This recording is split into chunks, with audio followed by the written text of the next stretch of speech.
What if the red flags in our adult relationship started with the lessons we never knew we were learning in high school?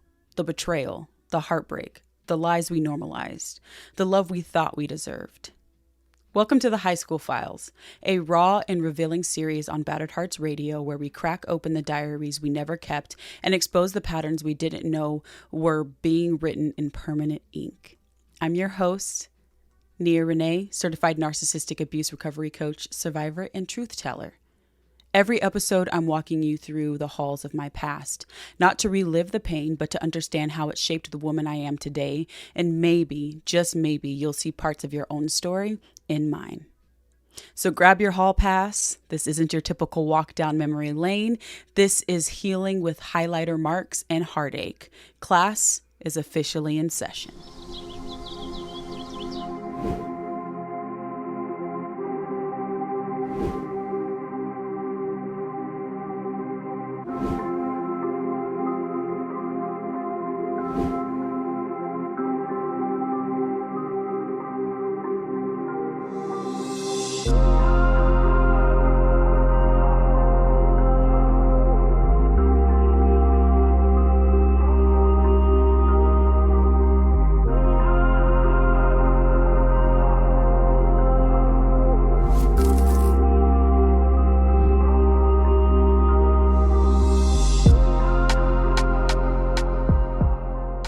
This is episode 2 of the High School Files, and today I'm taking you back to a year that changed everything for me.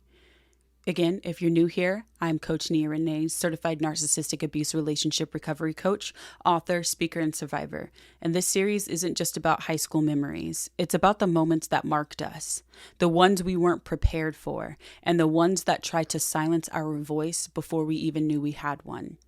And before we begin, I want to start this off with a trigger warning. I think every episode going forward is going to have a trigger warning. And if you find yourself to be triggered during any of my content, please visit www.starnetwork.org.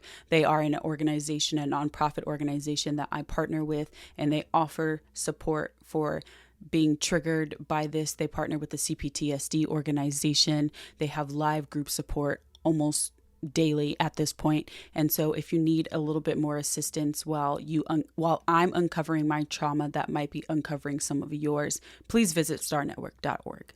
This episode is raw because this is the one where I talk about the year I disappeared. Not physically. I was still there, in the building, on the court, but emotionally, I was already gone. My sophomore year began with trauma I wasn't ready to name at 15.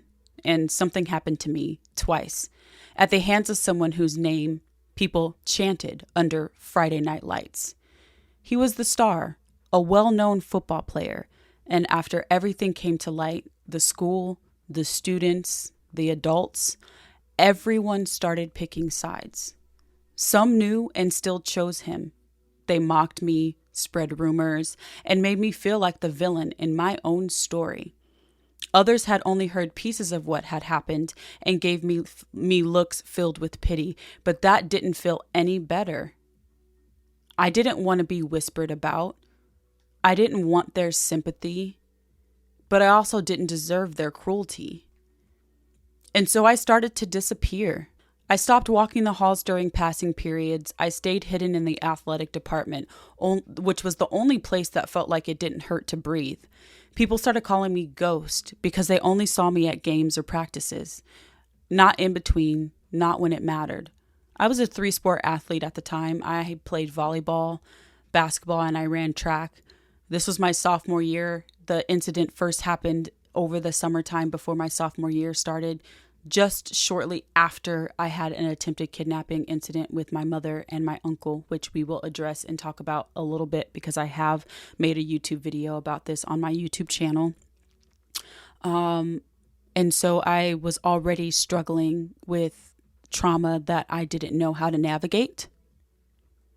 And then came the court case, a process that ripped open my wounds with no care for how deep they ran. I had to testify for nearly 10 hours. I was on the stand over the course of 2 days while people picked apart who they thought I was. Things were pulled from my social media back when we had MySpace. There were videos of me dancing with the teddy bear and Yeah, it might have been a little bit inappropriate to post on social media because I was twerking. I shouldn't have been twerking on social media at the age of 14, but I didn't know any better. And I was young. And of course, they painted me as someone I wasn't. They tried to twist my identity into something that excused what had happened to me. And when the verdict came down, when it was all said and done, it came down to what so many cases do: his word versus mine. He returned to school, and I had to sit in classrooms and hallways knowing I wasn't believed. The fallout was quiet, but it hollowed me out. I had been a team manager with the varsity letters. I was on the football team. I have 2 varsity letters from the football team because I was a manager for the varsity football team my freshman year and a little bit into my sophomore year until that incident happened. That incident happened in December of my sophomore year. And I wasn't allowed to manage the team anymore. I wasn't allowed to ride the bus with the track team because he was on it. He got to be present and I had to vanish. Even at home, the divide cut deep. My dad tried to protect me. He kept me close, only allowing me to go to school or attend practices. And I know that came from a place of fear and love, but to me, it just reinforced the belief that I wasn't safe anywhere. And then there was my mother. The day I was scheduled to testify in court, the day I needed someone in my corner more than ever, she was more concerned about making sure my brother got to football practice, not about me, not about what I was about to face. Not about the fact that I was sitting in a courtroom reliving some of the most terrifying moments of my life. She made it about her, about convenience, about image, about everything but me. And that was a different kind of pain. The kind that doesn't bruise your skin but bruises your spirit. The kind of abandonment that makes you question whether anyone will ever really show up for you. I felt like I didn't matter, not to the system, not to the school, not even to my own mother. I was 15 and I felt and was completely, utterly alone. And that's when I disappeared into a relationship that would become its own kind of wound.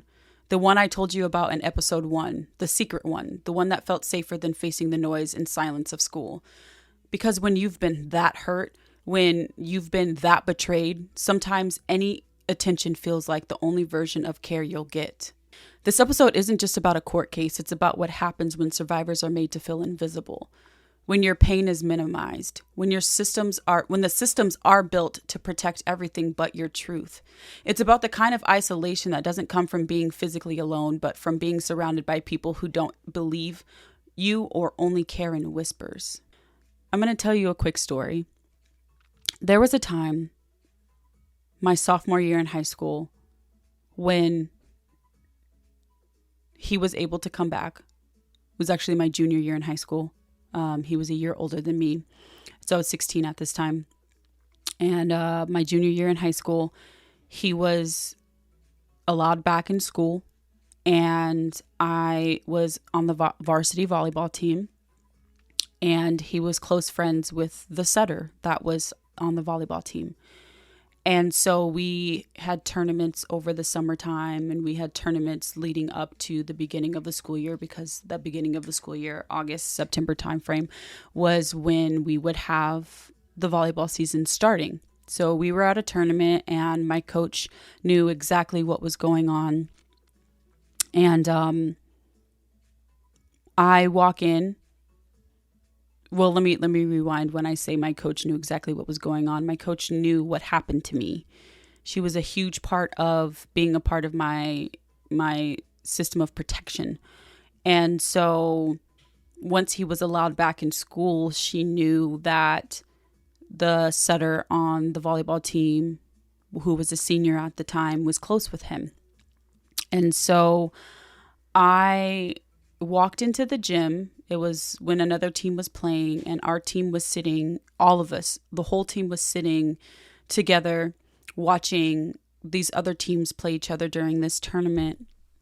And I walk in, and he's sitting right next to the setter, and they're talking, and the setter knows what happened. She knew what happened. And her mom was a part of the people who was protecting me. She was almost a mother figure to me when my mother wasn't a mother figure to me during this entire situation. So it was incredibly hurtful. So I walk into the gym and I see that, they're sitting there together, and I couldn't sit there. She looks at me, I look at him, I look at her, and I move back, and I just take my bag. I'm in my t-shirt, my small, tiny little shorts that we wear for volleyball, in my whole gear, and I take my bag and I go and sit at the top of the bleachers on the complete opposite side of the bleachers. So if you see the bleachers are like this, they're on this side. I'm at the top of the bleachers on this side. I texted my volleyball coach and I told her I can't even sit with the team because he's here sitting next to the setter. And the setter's here and her other friends are here and they're all sitting there talking to him. I can't even be a part of my team. And thank goodness for her. It pissed her off. She was so angry. That was the first time I had seen someone be so incredibly angry about what other people were doing to me. Because when I say I was bullied, I was bullied. So she comes in and she tells him he needs to leave. Straight up tells him he needs to leave. She calls me down. She calls a team meeting. So we step outside the gym. We're all in a circle and she loses it. She goes, "How dare you ostracize and isolate a teammate? Volleyball is about team. None of us would be able to play this sport if it wasn't for the other person. How dare you? I should never be called out of a coach's meeting ever again because you guys are choosing to isolate one of your own teammates. That's not what teammates do." And I loved that she stood up for me, but I hated that the attention was on me. Yet again, the attention was on me. I didn't want that type of attention. I didn't want people looking at me like I was a victim. I didn't want people to look at me and feel as if I was a porcelain doll. But she stood up for me. And that same teammate later that season ended up initiating a no contact order against me, where both of our parents had to come to the school, sign a no contact order. We couldn't talk to each other. We couldn't be friends with each other. We couldn't speak to each other because she was afraid of me because I had confronted her about that situation. And her mom was like, "Well, do you want to wait until the end of the season is over before we sign this paperwork?" And my dad said, "No. If you want to do it right now. You're not going to use my daughter to get what you want in order to isolate her further. You've already done enough damage." So I shared a locker with a friend, the same friend that helped save me from my abusive relationship when I was in North Carolina. And we shared a locker. And we shared a locker because it was in an ideal spot. She barely used her locker. But we shared a locker because of where my locker was. It was in such a prime spot in the school. And one day I'm at my locker. I'm always aware of my surrounding. I'm never not aware of my surrounding. And I look to my left and I see my rapist walking toward me. Walking down, so there was like a ramp. And so at the end of the ramp was the lockers. And going up the ramp, there's a hallway that goes to more lockers that moves down into the school. And he's walking with a teammate of mine that was a best friend of mine on the track team. And they both walk down the ramp. They're talking to each other. They're looking at each other. And then they start snickering with each other. And then my rapist bumps my backpack as he walks past me and is intimidating me. And it was all on camera. We had a no contact order against each other that was in place. He was not allowed to be near me. But he didn't get suspended. He didn't get in trouble. He simply was just told, don't do that again. Mind you, he was expelled from school because the first incident that happened in what is called the secret stairwell at our high school. There's this stairwell where there's no cameras. At least there might be now, I don't know. But back when I was in high school 15 years ago, Jesus Christ, that's a long time ago. 18 years ago is when I graduated. So it's even longer than, than that. Sorry, not 18. I didn't graduate 18 years ago. 10 years ago, I graduated from college. I graduated from high school in 2011. So that's 14 years ago. So 18 years ago, I started high school. So, geez. Okay. Now that we went down that memory lane, where was I at in my thinking? Because now I completely forgot. Anyway, at least however many years ago when I was a sophomore in high school and through my high school career, it was the secret stairwell and the first incident happened there. And I'm not going to go into detail about what happened there, but what happened was 100% against my will.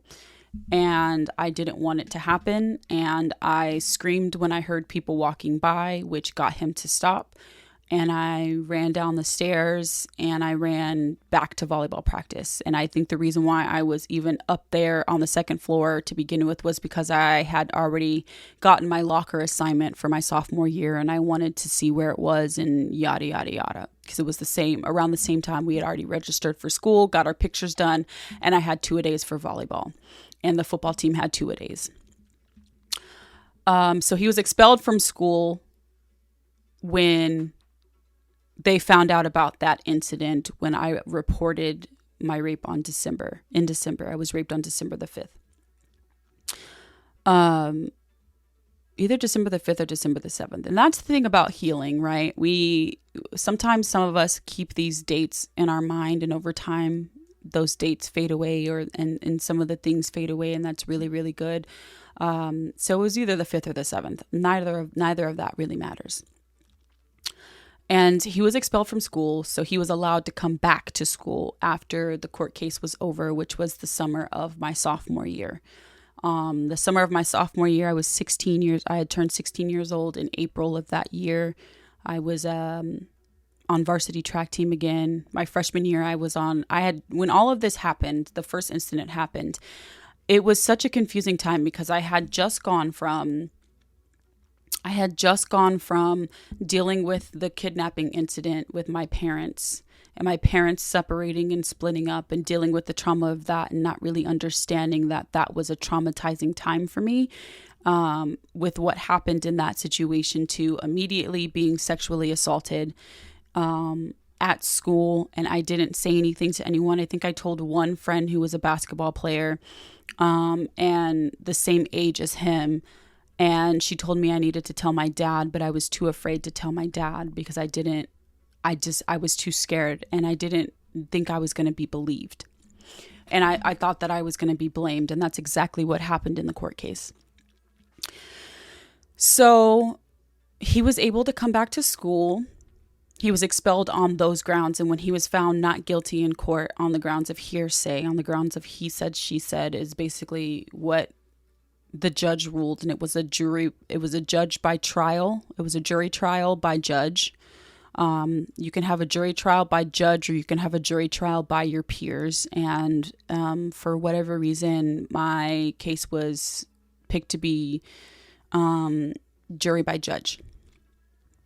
And the judge said to my dad, because my dad was a probation officer at the time, and I didn't find this out until 2014. But my dad was told by the judge that my brother's testimony was was very compelling, and whatever my brother testified in court was the reason why the judge ruled in my rapist's favor. I'm going to let you guys sit with that. My brother, the person that was raised with me like we were twins, my brother was the reason why I lost that court case. And now to this day, I believe, I don't know, I'm no contact, and I've been no contact for going on 4 years now.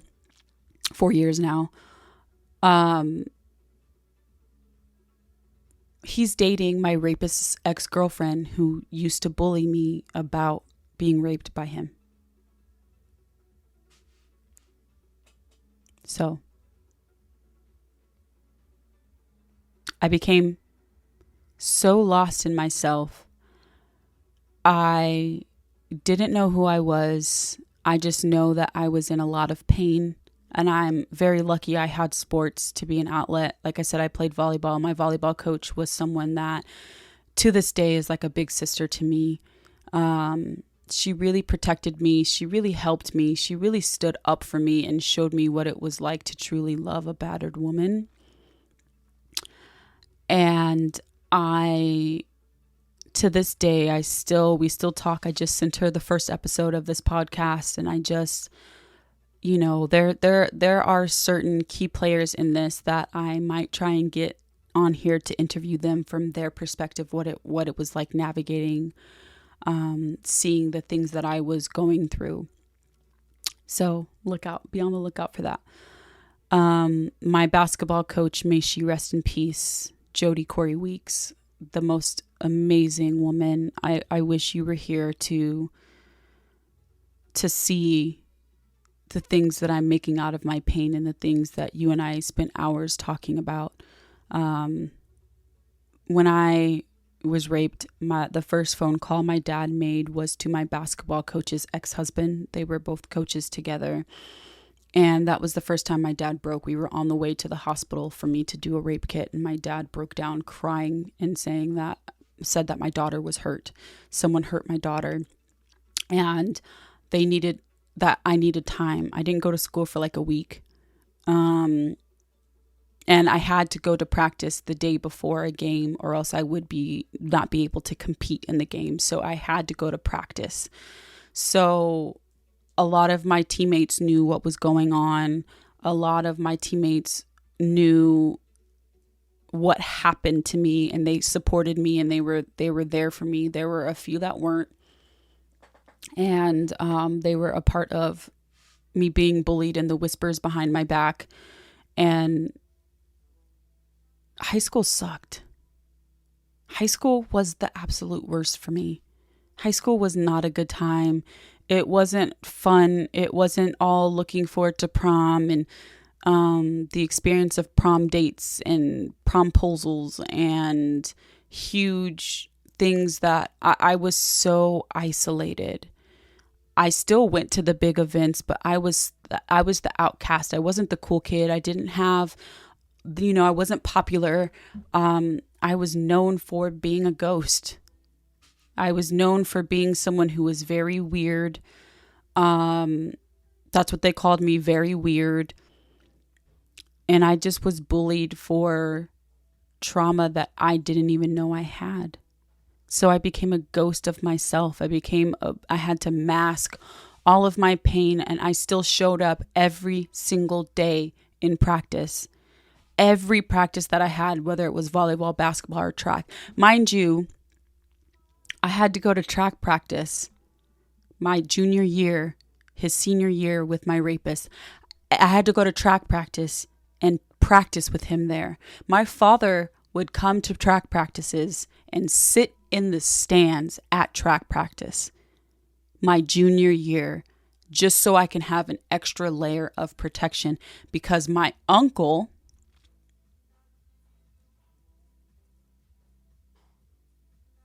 who we're going to talk a lot about in this podcast, my uncle that a lot of y'all know as Manning, Mr. Wade Manning, who helped my mom try to kidnap me to take him to his house to work out in his basement was also a part of my track team. I have pictures to this day with him in it with my track team. So not only did I have to deal with being on the track team with my rapist, but I also had to answer to my abuser. So when we talk about my track coach, I love my track coach. We've had a relationship for the last 18 years. His birthday is 7 days before mine. We text each other annually. Every year I text him on his birthday. Every year he texts me on his birthday. And it's just a ritual that we've had. For my birthday, he gave me a medal, a little award for when we won a track meet that I was a captain for. And he gave me it for my birthday. Still have it to this day. I love you. I love him. I'm going to see if I can get him on this podcast. I am going to do my best to get him on this podcast, but I'm not going to say his name until I have his permission. Let me see. He hasn't texted me back yet, but actually, did I send it to him? I might not have sent it to him yet, but anyway, we're getting off. I sent it to somebody else who was a teacher and an announcer, and I think he worked in the athletic department as well. And he is someone that was a part of the people that I felt safe with. And shout out to him. I'm going to see if I can get him on this podcast as well. There's a lot of guests that I want to see if I can get on the podcast from when I was in high school, because I genuinely want to see their perspective. A lot of them didn't know a lot of the things that I am talking about. A lot of them just knew me as that child that was different and that was hungry for. In sports, I was so hungry. I was always trying to be the best at whatever was given to me. I was the captain on all of my teams by my sophomore year. By sophomore year, I was varsity everything except for volleyball. I swung junior or JV to varsity, but I was the only one on the JV team to swing up, which was insane to me. Actually, no, there was another one that swung up. Both of us swung up. And yeah, high school just was not a good time for me. And I became a ghost of myself, and I became someone that I didn't recognize. I didn't know who I was. And when you don't know who you are and you're navigating life and you're under this veil of trauma that you just don't understand or don't know that you're dealing with, it makes everything around you so much foggier. And I carried that weight with me for such a long time. For such a long time. I just had the realization that the guy that I spoke about in episode 1 was an abusive relationship about a year ago, because I'm currently unpacking my childhood trauma, which includes the high school files. And I'm doing that in therapy. I have an EMDR therapist, which is eye movement desensitization reprocessing, which you guys will hear me talk about a lot. And I am just realizing how much I've actually endured in life and what has happened and what I plan on doing with it. And so this podcast is a part of that. This is a part of me unmasking the versions of myself when I was younger, when I was 15, 16, 17, 14. And it's a lot. It's a lot to unpack. It's a lot to zero in on. But this was the prime incident in my life that has really shaped my high school career. It really changed the trajectory of how the rest of my high school years played out, because I was under such a bubble that I couldn't go to pre and post events for my sports with my teammates. I could barely hang out at my teammates' houses. I could barely do anything until I graduated from high school. I was so isolated. And I love my dad down. I love my dad. My dad saved my life from whatever my mom and my uncle had planned for me, because I still to this day believe that there was something sinister that was going on there that was going to happen if my father didn't physically save me from them. And as a parent, I can't imagine, because I'm not a parent and I won't be a parent, but I can't imagine as a parent having to navigate the trauma of your child almost being kidnapped, and then navigating the fear of your child being raped, and how much pain my dad had to take on. And so I can understand why my dad did some of the things that he did from a place of fear. All the things that he did was from a place of fear. And so I was very, very isolated, but I was bullied. I was bullied by people that I had thought were my friends. I was bullied by teammates. I was bullied by people that you're supposed to have a level of trust with if you're going to play sports together, if you're going to be able to trust the person that you're passing a ball to, or hitting a ball to, or setting a ball to, or passing a baton to, and running in events where you're full force running at someone. You have to have a lot of trust in the people that are around you, and I had none.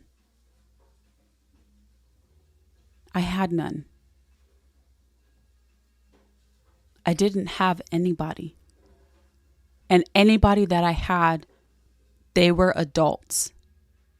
I didn't have a single person that was my age around me that understood or knew how to deal with my own trauma. I have a best friend who we've had an off and on relationship, and we're back on now, and we're looking back at our childhood, and she didn't need to be my mom. And there were times when I looked at her to be that maternal piece that I was missing, and that was not something that I should have done. She didn't know how to navigate my trauma. I sure as hell didn't know how to navigate my trauma, and she had her own trauma, and when you put those things together, it gets a little bit messy. But outside of her and outside of that, I didn't have anybody. So I was labeled as weird. I was labeled as different. I was labeled as someone that people just looked at like, we got to keep her over there. She doesn't, because I didn't know how to act.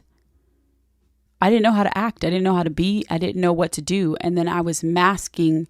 I was hiding behind a fake persona of this happy, vibrant, very big personality for a child who was not really Nia Renee. I'm not really that person. I'm introverted. I am such an introvert that being around people sometimes is physically painful, but I was forced into being extroverted in my childhood. I have been masking my personality since I was a child.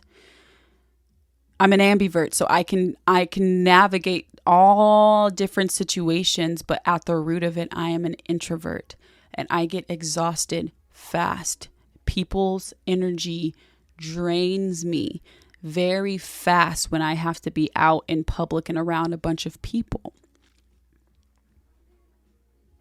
That's who I am, but I got in trouble for being that person. I got in trouble for being quiet. I got in trouble for not being loud enough. And if I didn't look like I was happy, I was in trouble. So I painted on a fake smile every single day. And I maneuvered life as if I was a happy child, and everything just kept getting stuffed down and stuffed down and stuffed down and stuffed down. And I was in so much pain. I didn't look myself in the mirror for years unless I had to. I always kept my hair in braids, so all I had to do was put it up in a bun, or I didn't have my mom around to do my hair, so my best friend, who's like a sister to me, would help do my hair. So I wouldn't look in the mirror. I couldn't look at myself in the mirror because I didn't know who was looking back at me. I didn't know who was looking at me on the other side.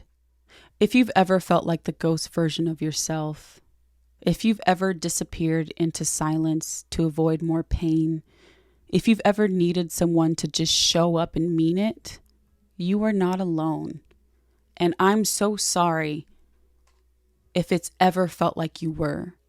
You deserve more than survival. You deserve space. You deserve softness. You deserve to be seen and heard and protected. Next week on the High School Files, we'll talk about what it was like to wear the mask of the high-achieving student while falling apart behind closed doors, because survival in silence is still survival. But it shouldn't have to be. Until then, battered hearts, drink some water, get some rest. Don't let nobody's dusty ass child treat you any kind of way. Take care of yours because you deserve it. I love you, battered hearts. I'll see you next time.